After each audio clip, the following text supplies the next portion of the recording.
இந்த கண்காட்சி வருகின்ற 16ஆம் தேதி வரை நடைபெற உள்ளதும் குறிப்பிடத்தக்கது. புதுச்சேரி தாகூர் அரசு கலை மற்றும் அறிவியல் கல்லூரியில் அசாதிகா அம்ருத் மகாசோ நிகழ்ச்சியின் ஒரு பகுதியாக புதிய கல்விக் கொள்கை 2020 மற்றும் சைபர் பாதுகாப்பு குறித்து சிறப்பு சொற்பொழிவு, சைபர் பாதுகாப்பு மற்றும் NEP பற்றிய புத்தக வெளியீட்டு விழா மற்றும் ஸ்ரீமதி சகுந்தலா சக்தி வாழ்நாள் சாதனையாளர் விருது 2022 வழங்கும் விழா கல்லூரி சமூக பரவலாக்கும் விரிவுபடுத்தும் திட்டத்தின் கீழ் இன்று கல்லூரி கூட்ட அரங்கில் நடைபெற்றது. நம் நாட்டில் உள்ள மற்ற நிறுவனங்களோடு இணைந்து மாணவர் மற்றும் சமூக நலன் கருதி இந்த கல்லூரியானது பல்வேறு முயற்சிகளை மேற்கொண்டு வருகிறது. நாட்டின் 75வது சுதந்திர விழாவை முன்னிட்டு இக்கல்லூரி தனது மாணவர்களுக்கு கல்வி கற்பிப்பது மட்டுமின்றி பல்வேறு திறன் மற்றும் ஆளுமை மேம்பாட்டு பயிற்சிகள், வேலைவாய்ப்பு முகாம்கள், போட்டிகளில் கலந்து கொள்ளுதல் போன்றவற்றையும் நடத்தி வருகிறது.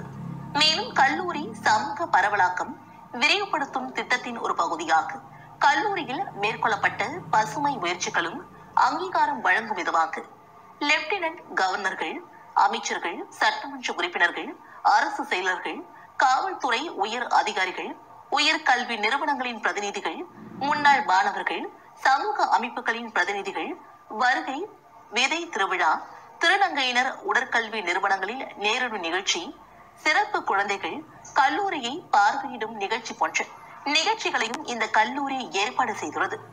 இக்கல்லூரி பல்வேறு உலக புகழ்பெற்ற கலைஞர்களையும் விருது பெற்றவர்களையும் கல்லூரி சமூக பரவலாக்கம் விரிவுபடுத்தும் திட்டத்தின் கீழ் தனது பட்டியலில் சேர்த்துள்ளது. இதன் தொடர்ச்சியாக அசாதிகா அம்ருத் மகாசோ திட்டத்தின் ஒரு பகுதியாக புதுடெல்லியில் தேவி அறக்கட்டளையோடு இணைந்து புதிய கல்விக் கொள்கை 2020 மற்றும் சைபர் பாதுகாப்பு குறித்து சிறப்பு சொற்பொழிவு, சைபர் பாதுகாப்பு மற்றும் NEP பற்றிய புத்தக வெளியீட்டு விழா மற்றும் ஸ்ரீமதி சகுந்தலா சக்தி வாழ்நாள் சாதனையாளர் விருது 2022 ஆகியவைகள் கல்லூரியின் சமூக பரவலாக்கம் விரிவுபடுத்தும் திட்டத்தின் கீழ் நடைபெற்றது.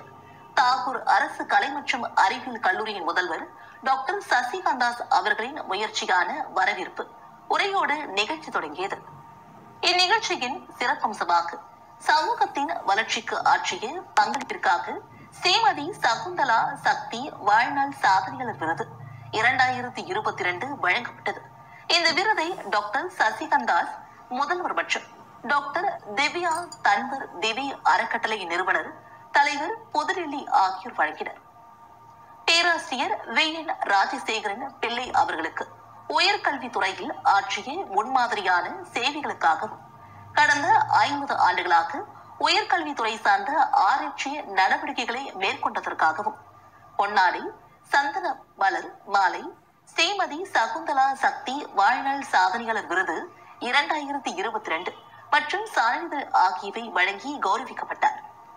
திரு ஸ்ரீகாந்தா கத்வா செயல்பாட்டு தலைவர், கான்ஸ்டான்டினியா கிரியேட்டிவ் சப் கிளாஸ்டர் இந்திய தலைவர் அவர்களுக்கு 30 ஆண்டுகளுக்கு மேலாக தொழில், வேலை வாய்ப்பு, பணி, கலாச்சாரம், செயல்திறன் மற்றும் புதுமைகளை மேம்படுத்துவதில் அவரது முன்மாதிரியான சேவைகளை அங்கீகரித்து பொன்னாடி, சந்தன மலர் மாலை, ஸ்ரீமதி சகுந்தலா சக்தி வாழ்நாள் சாதனையாளர் விருது 2022 மற்றும் சான்றிதழ் ஆகியவற்றை வழங்கி கௌரவிக்கப்பட்டார். இந்நிகழ்வின் பொழுது புத்தக வெளியீட்டு விழா நடைபெற்றது. சைபர் செக்யூரிட்டி மற்றும் NEP 2020 என்ற புத்தகத்தை பேராசிரியர் VN ராஜசேகரன் பிள்ளை வெளியிட டாக்டர் சசிகாந்தாஸ் மற்றும் சிறப்பு விருந்தினர்கள் பெற்றுக் கொண்டனர். அதனைத் தொடர்ந்து சைபர் செக்யூரிட்டி குறித்த சிறப்பு விரிவுரையை புதுடெல்லியில் உள்ள திவி அறக்கட்டளையின் நிறுவனர் தலைவர் டாக்டர் திவ்யா தன்வர் நிகழ்த்தினார். இந்த அமர்வு சைபர் பாதுகாப்பு குறித்து விழிப்புணர்வை பெறவும் மற்றும் ஆன்லைன் அச்சுறுத்தல்களில் இருந்து தங்களை பாதுகாத்துக் கொள்ளவும் பங்கேற்றவர்களுக்கு பயனுள்ளதாக அமைந்தது. முன்னதாக விருது பெற்றவர்கள் கல்லூரியின் கொரோனா தொற்று நோயினால் இழந்த அன்பான ஆன்மாக்களின் நினைவாக உருவாக்கப்பட்டுள்ள கொரோனா நினைவு தோட்டத்தில் மரக்கன்றுகளை நட்டனர். கல்லூரியின் அனைத்து துறை தலைவர்கள், பேராசிரியர்கள், அலுவலக பணியாளர்கள், NCC அலுவலர் மற்றும் மாணவர்கள் மற்றும் CECA குழுவினர் விழாவில் கலந்து கொண்டனர். இறுதியாக தேசிய கீதத்தோடு நிகழ்ச்சி நிறைவு பெற்றது.